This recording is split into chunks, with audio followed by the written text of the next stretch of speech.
Y ahora Egipto, ya veis, es pasado. Aunque también en otra profecía de la cual vamos a hablar, no hoy, tiene una cierta importancia. Por tanto, quedaros con el nombre de Egipto, ¿vale? Porque en esa otra profecía sí que nos concierne a nosotros. Y ahora vamos a tratar también sobre los judíos. Aquí tenéis sus emblemas característicos, la bandera de Israel y el candelabro de 7 brazos, ¿no? Muy característico. Buscad en vuestras Biblias página 163 y 164. Sobre los judíos también había pronósticos. ¿Vosotros normalmente veis en historiadores que hablen mal de su propia nación, que la pongan a morir, que hablen pestes de ellas? Eso no es lo normal. Cuando cogéis escritos de historiadores, hablan grandes cualidades de su nación, pero de los otros no tanto. Pero curiosamente, en el caso de los judíos, en los que se dicen que eran profetas, sí que hablan cosas buenas, pero muchísimas veces, y más en estas profecías en concreto, ponen a los judíos fatal, pero fatal. Y con esto, como decíamos antes, se jugaban el pellejo, se jugaban su vida por sus propios contemporáneos y de su propio país, de su propio pueblo. Pues vamos a adentrarnos un poco en esto de los judíos. Deuteronomio capítulo 28, si lo leéis en vuestras Biblias, vamos a empezar con el versículo 15. Pero acontecerá, si no oyeres la voz de Jehová tu Dios, para procurar cumplir todos sus mandamientos y sus estatutos que yo te intimo hoy, que vendrán sobre ti todas estas maldiciones y te alcanzarán. Aquí Dios les advierte: yo os he dado los 10 mandamientos, os he dado estatutos para que la nación funcione. Si no lo hacéis, tendréis problemillas. ¿Y qué problemillas son? Vamos a leer un poco más. Versículo 25. Jehová te entregará derrotado delante de tus enemigos. Por un camino saldrás contra ellos, y por 7 caminos huirás delante de ellos. Y serás vejado por todos los reinos de la tierra. O sea, nada bueno, ¿eh? Versículo 37. Y serás motivo de horror, y servirás de refrán y de burla a todos los pueblos a los cuales te llevará Jehová. Y era su pueblo, teóricamente. Versículos del 64 al 67. Y Jehová te esparcirá por todos los pueblos, desde un extremo de la tierra hasta el otro extremo. Y allí servirás a dioses ajenos que no conociste tú ni tus padres, al leño y a la piedra. Y ni aun entre estas naciones descansarás, ni la planta de tu pie tendrá reposo, pues allí te dará Jehová corazón temeroso, y desfallecimiento de ojos y tristeza de alma. Y tendrás tu vida como algo que pende delante de ti, y estarás temeroso de noche y de día, y no tendrás seguridad de tu vida. Por la mañana dirás: ¿quién diera que fuese la tarde? Y a la tarde dirás: ¿quién diera que fuese la mañana? Por el miedo de tu corazón con que estarás amedrentado, y por lo que verán tus ojos. Esta profecía fue escrita por Moisés en el año 1500 antes de Cristo. Estamos hablando de una profecía escrita hace 3500 años. Sobre su pueblo, los judíos. ¿Y los judíos hicieron caso de guardar los mandamientos de Dios a nivel general? No. ¿Y pasó lo que describía el profeta? ¿Sigue pasando lo que describe el profeta aquí? Si hacemos un poco de historia, nos damos cuenta de que los judíos tuvieron que hacer una diáspora, salir huyendo de su tierra, porque eran atacados, eran masacrados. Y en esa diáspora se van por todas partes de Europa, de África del Norte, y con el tiempo van llegando a todas partes del mundo. Y los judíos están extendidos por todo el mundo. ¿Pero por qué? Porque se quedaron sin su tierra, ¿no? Como no tuvieron ya tierra y fueron exiliados y deportados, se fueron esparciendo por todas partes, como decía el texto. Es curioso, ¿eh? Son el pueblo más extendido del mundo. Y el texto lo decía. Pero ¿os habéis fijado que también decía que serían motivo de burla, de refranes? ¿Quién no se ha pitorreado en su cultura, en sus refranes sobre los judíos? Incluso por aquí se había oído decir que eres más perro que un judío. que eres más tacaño que un judío. Perro judío, ¿verdad? Es que son cosas que han quedado en el argot. Y pensad que los judíos aquí en Girona estuvieron muchos años y fueron básicamente, bueno, gente muy preponderante en la ciudad. Un cementerio que está respetado. Sí, sí, sí, sí, sí. Entonces, fijaros que todo lo que estaba pronosticado se ha cumplido sobre ellos. Pero, ¿no han soportado acaso innumerables persecuciones? Durante toda la historia, si vemos el ejemplo de la Segunda Guerra Mundial, ¿no iban marcados incluso con la estrella que dicen de David? Para distinguirlos. ¿No sufrieron todo lo que llegaron a sufrir? Pues sí, lo sufrieron. Eso es innegable.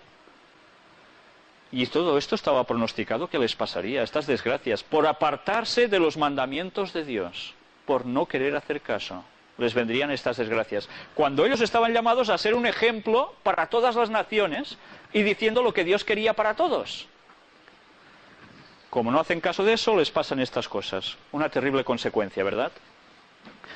Pero vamos a hablar también de una profecía sobre su segundo templo. Sabéis que los judíos tuvieron dos templos. Tuvieron un tabernáculo que llevaban por el desierto, que era un santuario portátil. Luego, cuando se establecen en su tierra, montan el famoso templo de Salomón, del cual los masones cogen muchas referencias. Y bueno, ese templo termina mal. Luego, con el paso del tiempo, cuando regresan cautivos de Babilonia, levantan otro templo, el segundo templo, que esto del cual es una reconstrucción, porque ¿está el templo de los judíos actualmente? Que no. Esto es una reconstrucción. Y en esos tiempos de la época de Jesús, hubo un señor llamado Herodes, que para gozar del favor del pueblo, fomenta, ayudando económicamente mucho para la reconstrucción y quedar un templo realmente impresionante, muy bonito, pues parece ser que fue una auténtica maravilla.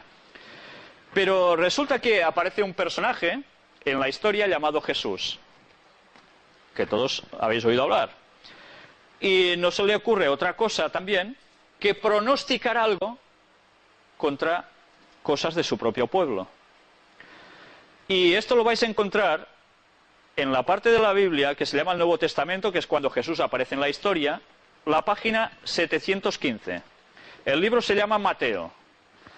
Y el capítulo 24, versículos 1 y 2. Fijaros qué dice Jesús.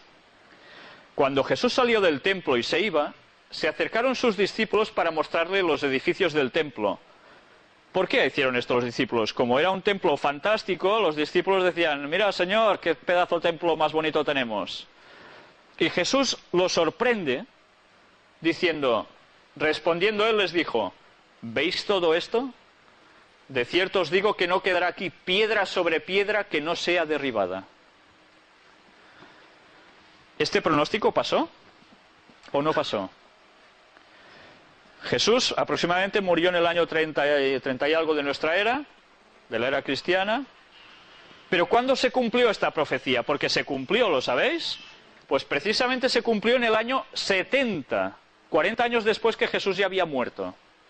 ¿Y qué pasó? Pues que precisamente los romanos, por una revuelta que hubo, se liaron y tenían órdenes estrictas de no hacerlo, a atacar ese templo. Lo destruyeron, lo quemaron. ¿Y qué queda actualmente de este templo? Se dice, mucha gente dice, lo que queda es el muro de las lamentaciones, donde todos habéis visto, supongo por televisión, los judíos que se acercan y van haciendo todo el rato así con la cabeza, sus oraciones. ¿Esto es el templo? ¿Son piedras que quedan del templo? No. Lo que les queda, que es esta pared, era sencillamente un muro de contención porque el templo estaba ubicado arriba. Por tanto, esto no forma parte ni de ese templo. Con lo cual, la profecía de Jesús de que no quedaría piedra sobre piedra fue totalmente literal. Absolutamente literal. Y buscad también la página 767. El libro se llama Lucas, capítulo 21 y versículo 24. También Jesús es el que habla aquí. Y fijaros qué dice.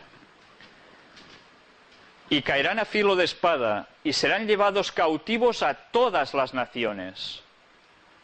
¿Pasó esto o no pasó? Pues sí, Jerusalén fue atacada, fue masacrada con espadas. ¿Y qué pasó con la gente? Que los que sobrevivieron fueron llevados cautivos a todas las naciones. Jesús lo pronosticó y se cumplió. Ezequiel había hecho algo parecido. Jesús entra más en detalles incluso hablando de su templo, ya veíais, ¿no? Luego, la segunda parte de este versículo no tiene ningún desperdicio. Y Jerusalén será hollada por los gentiles. ¿Quiénes son los gentiles? En el pensamiento judío, gentil es todo aquel que no es judío. Por tanto, seamos de donde seamos, cubanos, chilenos, de Madagascar, de la India, de Teruel, de donde queráis, todos somos gentiles para ellos, si no son judíos. O sea que Jerusalén tenía que ser hollada, dice, hollada, sabéis qué significa, ¿no? Por gente que no era judía. Hasta que los tiempos de los gentiles se cumplan. ¿Qué quiere decir esto? Recordad esto, porque esto es profecía, y de esto vamos a tratar también, si queréis, junto con el tema que os había dicho antes. Eso solo si queréis después de terminar las conferencias que hay previstas. Pero esto no tiene desperdicio, porque esto sí que nos va a afectar a todos. Pero a todos, de eso nadie se va a librar. Pues todo pasó tal como estaba escrito en las profecías. ¿Sabéis? El análisis que hemos estado haciendo aquí, un poco resumido, son escritos de profetas que dicen no una sola profecía o dos, como hemos podido mostrar aquí, sino de cientos de profecías. En la Biblia hay cientos de profecías. Lucas 21, 24. Y todas ellas se han cumplido a la perfección. Son los únicos videntes que han demostrado tener el 100% de infalibilidad. Por tanto, ¿por quién creéis que, si pienso un poco, me voy a regir yo? ¿Por los que tienen un margen de error del 70-80%, siento los mejores? ¿O por gente que me ofrece el 100% de fiabilidad? Sinceramente, voy a ser un poco pelandrusco si no me voy al 100% de fiabilidad, ¿me entendéis?